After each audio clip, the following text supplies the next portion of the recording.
Hello and welcome to the July 6th edition of the Meta Review, and today I'll be discussing two decks that I really didn't think I'll be discussing, especially this one here that was won by Jessica Robinson, who ended up winning first place in the EU National World Championship qualifier, and she's making her way to the World Championships as the first woman to ever compete in the World Championships, which is really darn cool here. But when it comes to this deck here and specifically, I am astounded that there's not enough people out there playing Rikka Sunavalons. I really am surprised, because to me right now, I view Rikka Sunavalons how prank kids were viewed about a year and a half ago, where you got this deck here that is objectively really darn good, that clearly is a strong deck that can become the very best deck in the format, but not enough people really want to play it. Something that people seem to be confused about when it comes to meta discussions. The decks that are considered tier 1 are not necessarily, they don't have to be really the best deck in the format. They don't. They just have to be the most played competitive deck in the format that has had the most tops. So for prank kids for a while, it would like win first place in YCSs, it would win first places in regionals, and it would get all these tops in like different tournaments that are happening across America and in Europe, but people just, not enough people played that deck for it to be considered an official tier 1 deck. And that kind of logic applies for Rikka Sunavalon, where it is a deck that can go toe-to-toe with any tier 1 deck in the past year and a half. But people just don't play it because people are just unfamiliar with it, or are simply just not interested in playing this deck here. That's why most tier 1 decks happen to be new cards or new decks, and it's not necessarily exactly just because of power creep, but because it's new and people want to play something new. So for Rikka Sunavalon, people are surprised, like, how did this deck become good? Well, it's been good. It's been good for a year and a half to 2 years at this point, as no one really wants to play it. But you know what? This deck ended up winning first place among 1,900 players who competed in this national tournament, and I'm happy about it. People don't understand the matchup here. Well, let's talk about this deck here. First off, we got 2 copies of Rikka Petal, 3 copies of Rikka Princess, 2 copies of Fairy, 3 copies of your 1-card combo that you can easily have access to at any point in this duel here, and that is Sunseed Genius Loci. This single normal summon level 1 card can do so much for you, yet people don't want to play it because it's kind of a brick. And the truth is, it really isn't a brick, because you have so many ways to get this card out, and you can use it as an extender, as a combo starter. You can even use it as discard fodder. To be perfectly honest with you, this is like one of probably the best normal monster that's ever been printed by Konami. It truly is, because the cards around it make this work. And then we go to 1 copy of Kurakara Divan Konade, strong card, not being used at 3, surprising enough here. And what's very interesting about, even if you look at the side deck here, it's kind of a jumbled mess. Like, Dueling Book didn't show it here, but this is actually the 1 copy of Ghost Bell that is being used. But you got 1 copy of Kurakara, 1 copy of Pankatops, 2 copies of Lone Fire Blossom, which is used primarily to go get the Sunseed Genius Loci. We have the 1 copy of Sunseed Twin. I see people experimenting with 2, but you only really need 1 because you're ever going to use 1. You have 1 copy of Snowdrop the Rikka Fairy, 1 copy of Primula the Rikka Fairy, 2 copies of Theron Liberia, and if you go first, you'll put in the other copy of Liberia. You got 1 copy of Theron King Regulus, 3 copies of Ash Blossom, only 1 copy of Theron Disco Coliseum. You got 2 copies of Rikka Konkon, 3 copies of Rikka Glamour, 3 copies of the Small World, 3 copies of Unexpected Die to go get the Sunseed Loci, 2 copies of Sunvine Sowing, 3 copies of Dark Ruler No More, 1 copy of Harpy's Featherduster, 1 copy of Rikka Sheet, and 3 copies of Infinite Permanence. And then we go to the extra deck here. We have 3 copies of Sun Avalon Dryas, 2 copies of Sunvine Healer, 1 copy of Sunvine Thrasher, 1 copy of Sylvan Dancefion, 1 copy of Sun Avalon Melius, 2 copies of Aromaseraphine Jasmine, 1 copy of Bengal Lancer The Resurgence. This is a really strong boss monster. It essentially is a Pulse, and not enough people want to play this card because it's exclusively meant. Here's the thing about this: people keep talking about, oh man, Konami keeps making all these generic monsters that can be slid to anything as small engine pieces, but this is a boss monster that exclusively will be used for plant monsters for the next decade because it's just that darn good. We have here 1 copy of Teardrop the Rikka Queen, 1 copy of Sacred Tree Beast Hyperton, and 2 copies of Rikka Queen Strena. People are confused about how does this deck win. Alright, first off, as somebody who's also played the Rikka Sun Avalon stuff and experimenting for the past like 2 years stuff, I get it. And the Therion stuff truly is the thing that makes this deck go a little bit higher in terms of what its ceiling is. But it is so easy to get the Sunseed Genius Loci out. And even if your opponent is able to throw out 2 interruptions at you, if you can still play through it though, because this deck is comprised of multiple extenders, all plants, and the key thing is the extra deck here. These extra deck cards will be the thing that will continue your combos, and people don't know what these cards do. So please be worried here.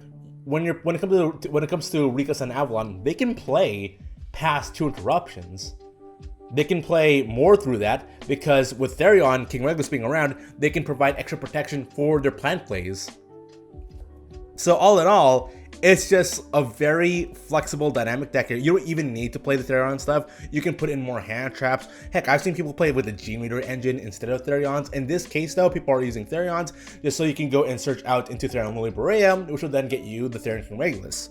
But this is a deck here that is ultra consistent. You can play blowout cards here, and an issue an issue that people had was like, oh wow, you need to play these bricks here. What if you drew into 2 Sunseeds? What if you drew into 2 Sunseed Twins? Well, that's why you're going at 45 cards here. If you're playing at a 40 card deck with Sun Avalon Rikka stuff, you're gonna brick.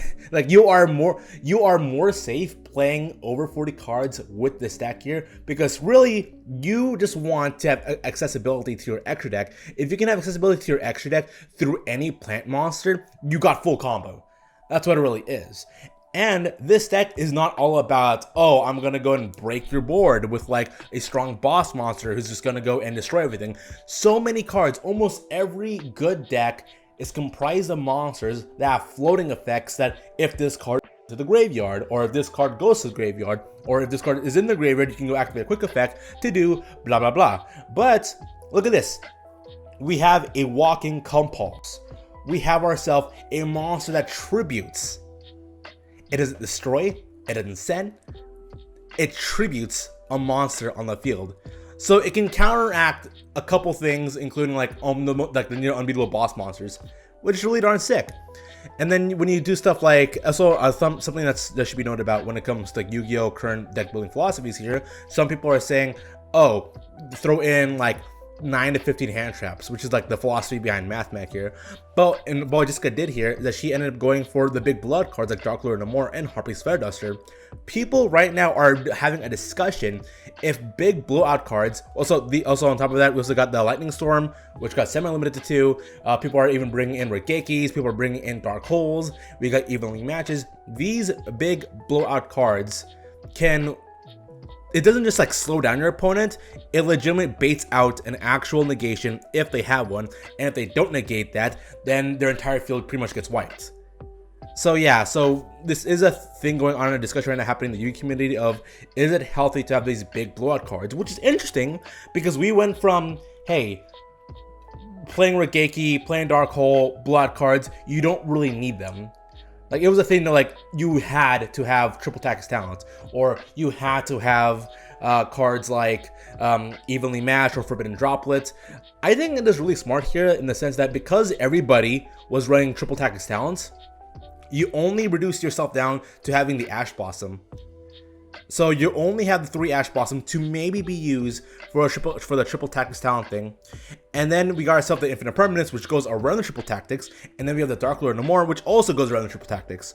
So that should be kept noted there, where Jessica played into this tournament knowing that everyone will be playing Triple Tactics Talent, and so you're playing these cards that kind of bypass that really strong effect, because it is a card that either is a complete brick and you don't want to see tactics if your opponent isn't activating a hand trap, or that's why Triple Tactics just sucks in the Labyrinth matchup, because your opponent's gonna set 5, you got tactics, and it's just not gonna do anything for you. It just doesn't.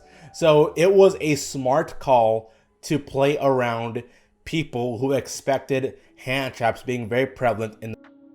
And one thing that I gotta point out here is that among the 1,900 players who competed, only one Vanquish Soul deck ended up topping the entire tournament out of 1,900 players. And that to me is really astounding because I kept saying Vanquish Souls is the best deck. People are saying Vanquish Souls were the best deck. And in this deck here, because so many people knew the matchup now at this point for Vanquish Souls, it was a lot more easier to see like what they're trying to go for, what they're aiming for, because Vanquish Souls is not an ultra aggro aggressive deck.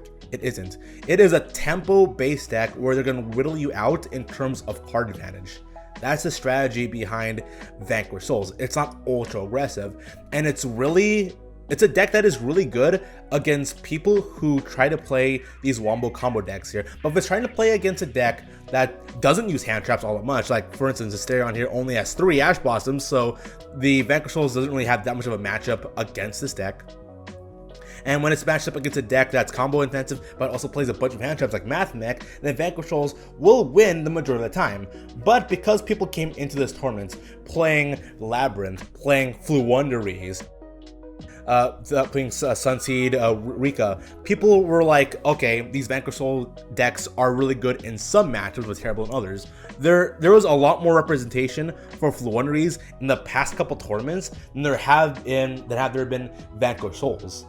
We're seeing more branded Despias, we're even seeing a lot more Kashtiras, and speaking of Kashtira, I want to go into this here. This is the first place 200 plus person tournament from the Oceanic Championships, and Kashtira was the #1 most represented deck in that tournament by a significant margin here. If this was like, if we were gonna buy, I think it went over 50%, nearly 60% representation for Kashtira. And nobody's really talking about it all that much here, but Kashtira is still really darn strong. And here's the thing, people are running the triple Kashtira Shangira, and they can't really zone lock you anymore. So how the heck is this deck still beating you? Well, let's go over the deck profile here. We have 3 copies of Kashtira Fenrir. Thought this card would be limited, but didn't. 2 copies of Kashtira Unicorn, 1 copy of Kashtira Riceheart, 1 copy of Scarecrow Kashtira, 3 copies of Ash Blossom, 2 copies of Nibiru, 2 copies of Drone Lockbird, 3 copies of Book of Moon, 2 copies of Forbidden Lands, 3 copies of Pot of Prosperity, 1 copy of Terraforming, 3 copies of Pressure Planet Resource, 3 copies of Kashtira Thriosis, 3 copies of Kashtira Birth, 2 copies of Triple Deck Sound, 2 copies of Cosmic Cyclone, 1 copy of Kashtira Big Bang, and 3 copies of Infinite Permanence. And then going to the extra deck here, we have the one and only copy of Kashtira Riceheart, 3 copies of Kashtira Shangira, 2 copies of Divine Arsenal of Zeus, 1 copy of number 11 Big Eye, 1 copy of Nursing 4 Master Blades, 1 copy of Mecha Fan Beast Chicosack, 1 copy of Dark Arm the Dragon Annihilation, 1 copy of Downer Dagger Furhire. There have been also more representation of Furhire as of late when it comes to these tournaments, most of the Vanquish Souls. Things are right now really flipping from what it was just even a week ago. Then we got ourselves 1 copy of Elder Entity Ness, 1 copy of Garura Wings of Resident Life, 1 copy of Cyframe Lord Omega, and the single copy of Baron de Fleur. Kashtira, still our darn strong deck, still a control deck. And the thing about Kashtira, kind of like Math Mech, where it's easy to get things going quickly. Like, you don't need that much resources to start your full-on wombo combo stuff. You have so many hand traps to stop your opponent, and what's very interesting about this is the fact that the Riceheart it is still a problem card. A Riceheart is a problem card the same way Macrocosmos is a problem card, where if you just don't have the out for it, then you're just gonna go lose. And even if you are able to knock out that Riceheart, these decks here, the Kashtira, can easily go into Divine Arsenal of Zeus very darn easily, multiple times over. Getting Kashtira Shangri-La to have multiple cards to be used as materials, then go to Divine Arsenal of Zeus, yeah, it's easy to say that this deck is being hard carried by a Riceheart and by the Zeus and the Shangri-La easily. Nothing about the main deck here really is unfair, except for maybe Fenrir. It's very quick and easy to go get the cards you need right off the bat, while still having the flexibility to have all these tech cards being involved. Also, here's the thing. Because there's a lot, it's a 40 card deck, ultra consistent, you got a Pot of Prosperity, because for the most part, you're not going to use Garura, you're not going to use Elder Entes. Most part, you're rarely ever going to see anyone play the Dark Arm the Dragon Annihilation. You're not going to see almost anybody play number 74 in an actual game. You won't see it. You just use a discard fodder that you can potentially use for, if the play is available for you, you then use it. You're not going to use, like, Baron de Fleur. What happens here is that you special summon a Kashtira monster, then you normal summon the Ash Blossom, and then you go into Baron. The likelihood of that happening is very little. And there are just some people who just prefer to have the Ash Blossom in hand than use the Kashtira monster as material for an Xyz. So really, for the so this is one of those cards, like, if a Rise Heart was available at 3, people played actually Pot of Extravagance for this.